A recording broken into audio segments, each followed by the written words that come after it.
నమస్తే, welcome to our channel. నేను మీ సిరి. AP పేద ముఖ్యమంత్రి అయిన జగన్మోహన్ రెడ్డి గారి లండన్ టూర్ ఖర్చు 400 కోట్లు అని చెప్పేసి అయితే మరి వార్తలు వస్తున్నాయి. మరి పేద ముఖ్యమంత్రికి ఇన్ని కోట్లు ఖర్చు పెట్టి మరి లండన్కి వెళ్ళాల్సిన అవసరం ఏమొచ్చింది, ఏంటి అనేది మనకు వివరించడానికి మనతో పాటు ఉన్నారు TDP official spokesperson Suryadevara Latha garu. నమస్కారం మేడం. నమస్తే. మరి ఇప్పుడు అసలు హాట్ టాపిక్ ఏంటంటే ఏపీ సీఎం అంటే పేద ముఖ్యమంత్రి అని చెప్పుకుంటున్నారు. తను నాకు ఓటుకి మీకు డబ్బులు ఇవ్వడానికి దగ్గర లేవు, నేను చాలా పేదరికంలో ఉన్నా అని చెప్పుకున్న ముఖ్యమంత్రి ఇప్పుడు లండన్ టూర్కి తన టూర్ ఖర్చు మొత్తం వచ్చేసి 400 కోట్లు అని చెప్పేసి మనకు వార్తలు వస్తున్నాయి. మరి ఇంత పేద ముఖ్యమంత్రి అని చెప్పుకునే ముఖ్యమంత్రి సడన్గా మరి 400 కోట్లు ఖర్చు పెట్టి ఎందుకు లండన్ యాత్ర చేస్తున్నారు, ఏంటి అసలు అడిగిన ఇప్పుడు కోర్టులో అడిగిన పర్మిషన్ కూడా నా కూతుర్లుని నేను చూడటానికి వెళ్ళాలి.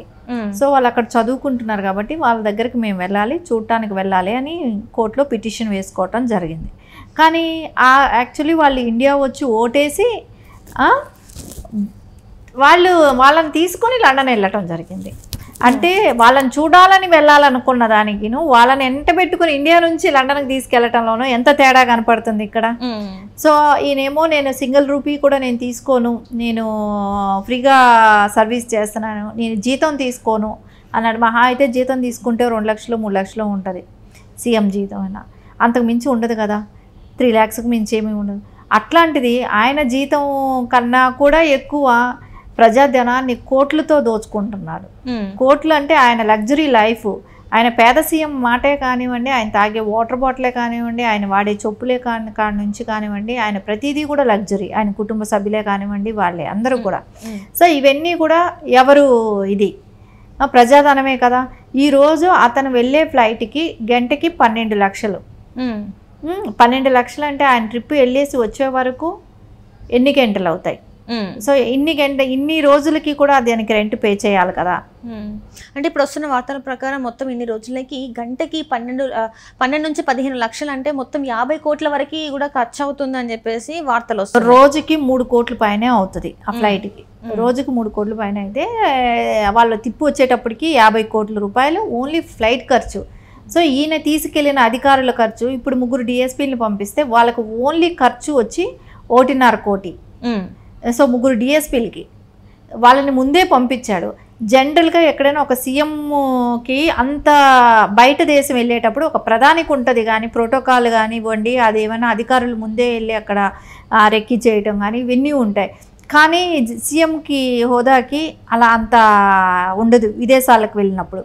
కానీ ఇక్కడ ఏం జరుగుతుందంటే సీఎం హోదాలో ఉన్న వ్యక్తి కూడా అంత ప్రధానికైతే ఎలా రెక్కి ఇవన్నీ ఉంటాయి ఆ రేంజ్లో వాడుకోవటమే కానివ్వండి, ఆ రేంజ్లో డబ్బులు ఖర్చు పెట్టడమే కానివ్వండి, ఒక పర్యటనకి వెళ్తే ఖర్చు పెట్టే అంటే ఆయన ఫ్యామిలీ ట్రిప్ వెళ్ళిన దానికి కూడా అంటే రాష్ట్రం పేద రాష్ట్రం కదా.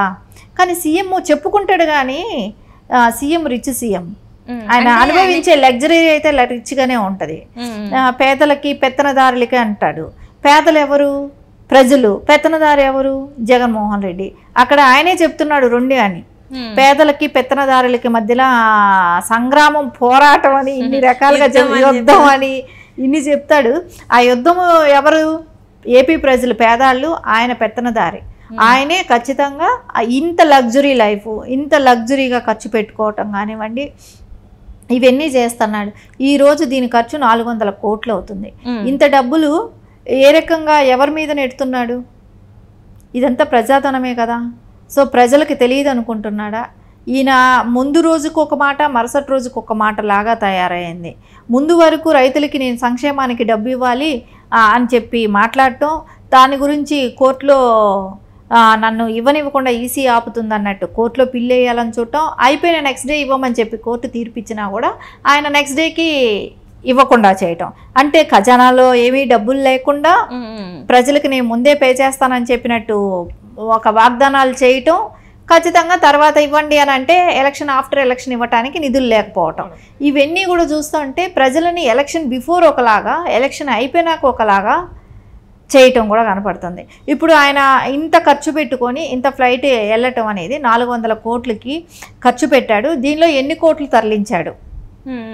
ఇప్పుడు ఆల్రెడీ చాలా వెళ్ళిపోయాయి కంటైనర్స్లో అని చెప్పేసి కూడా వార్తలు వస్తున్నాయి. ఆల్రెడీ విదేశాలకి భారీ మొత్తంలో నగదు అయితే అక్కడికి వెళ్ళిపోయిందని కూడా మనకి వార్తలు వస్తున్నాయి. మరి ఇందులో వాస్తవం ఉందంటారా?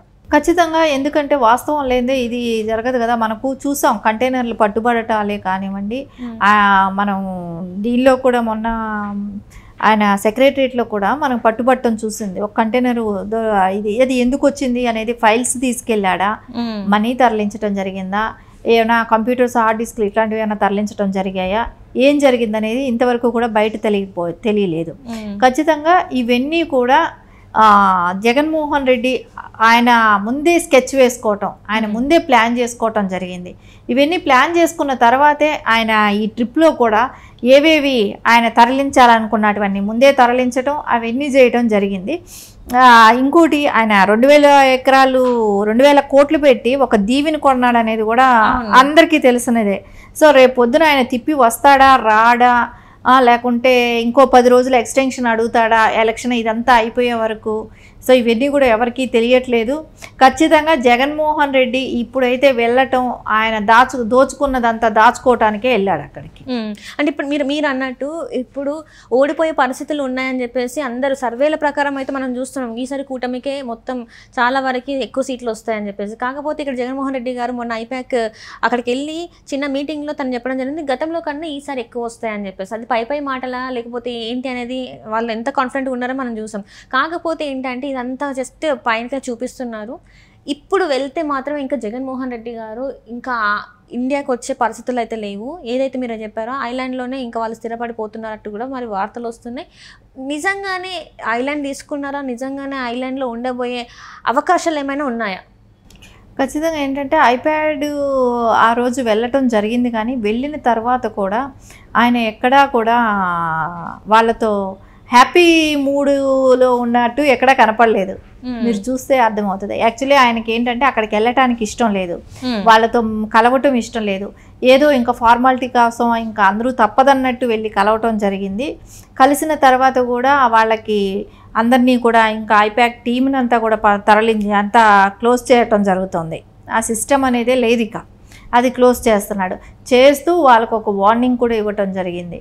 ఏదంటే ఆ హార్డ్ డిస్క్లే కానివ్వండి, ఆ మెటీరియల్స్ ఏమేమి ఉన్నాయో మొత్తం హ్యాండ్ ఓవర్ చేస్తే మీ సర్టిఫికేట్స్ మీకు రిటర్న్ ఇస్తాం అని వాళ్ళకి గట్టిగా సమాధానం చెప్పడం జరిగింది. అప్పటి వరకు వాళ్ళ సర్టిఫికేట్స్ కూడా వాళ్ళకి అందవనేది ఇవన్నీ పక్కాగా ప్రూఫ్తో ఉన్న విషయాలే. సో అది వాళ్ళు ఇప్పుడు ఎలాగో ఐపాక్ టీం అనేది ఆయన గెలిచేటట్టు ఉంటే వాళ్ళని ఎందుకు పంపుతాడు, సో వాళ్ళని ఎందుకు పంపించేసేయాలనుకుంటాడు. ఇవంతా జగన్మోహన్ రెడ్డికి ఖచ్చితంగా ఒక అవగాహనకు వచ్చేసాడు, ఓడిపోతున్నాం అనేది.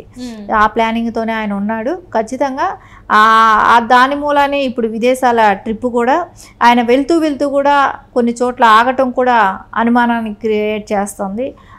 ఎందుకంటే డ్రగ్స్ వచ్చిన ఆ ప్రదేశాల్లో కూడా ఈయన ఇప్పుడు వెళ్ళటం జరిగింది. ఖచ్చితంగా వీటన్నిటి వెనకాల కూడా ఆయన హస్తం ఉందేమో అనేది కూడా అనుమానం అనేది ఈ గతంలో మనం మాట్లాడుకున్నాము, అది ఇప్పుడు నిజమయ్యేటట్టే ఉన్నాయి. అంటే ఇంకా ఇప్పుడు చూస్తున్నట్టయితే మరి రేపటి రోజున తను జూన్ 1వ తారీఖున వస్తారా రారా అనేది అయితే మనం ముందు చూడాలి రానున్న కాలంలో. ఒకవేళ జూన్ 1న రాకపోతే ఇంకా తను అక్కడే ఆగిపోయినట్టేనని మనం ఒక నిర్ధారణకు రావచ్చు అంటారా? ఖచ్చితంగా ఆయన ఎలక్షన్ బిఫోర్ వస్తాడనేది అయితే చాలా వరకు నమ్మకం లేని విషయం అనిపిస్తుంది. అదే దోచుకున్నది దాచుకోవటానికి వెళ్ళాడు, దాచుకున్న తర్వాత వస్తాడా రాడా అనేది అయితే $1 మిలియన్ క్వశ్చనే. Right thank you so much madam. Thank you.